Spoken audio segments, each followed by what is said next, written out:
আজ সারা বিশ্বে যখন চরম অর্থনৈতিক এবং জ্বালানি সংকটের মধ্যে দিয়ে যাচ্ছে, তখন ভারতের পরিস্থিতি কিন্তু সম্পূর্ণ আলাদা।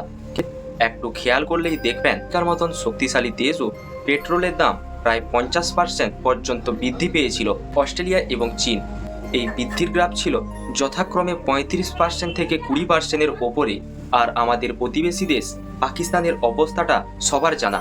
সেখানে জ্বালানির দাম থেকে 65% বৃদ্ধি পেয়েছে। সাধারণ মানুষের হাহাকার তৈরি হয়েছে। কিন্তু এই ভয়াবহ বিশ্ব সংকটের মধ্যেও ভারতের বাজারে পেট্রোলের দাম বৃদ্ধি মাত্র 3 থেকে 5%-এর মধ্যে রাখা হয়েছে। আন্তর্জাতিক চাপ থাকার সত্ত্বেও রাশিয়ার কাছ থেকে সস্তা তেল কেনার সিদ্ধান্ত হোক, দেশের ভেতরে ট্যাঙ্কারে তেল রাখা, ভারতের এই দূরদর্শী অর্থনীতি আজ সারা বিশ্বে প্রশংসিত হচ্ছে। যে বড় বড় উন্নত দেশগুলো আত্মসমর্পণ করেছে, সেখানে ভারত নিজের দেশের মানুষকে সুরক্ষিত রেখেছে। ঠিক এই কারণে আজ প্রতিটি ভারতীয় গর্ব করা উচিত।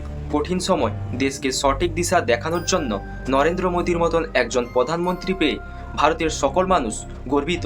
এরকম ভিডিও দেখতে ফ্যাক্ট লুমিনো চ্যানেলটিকে অবশ্যই সাবস্ক্রাইব করুন।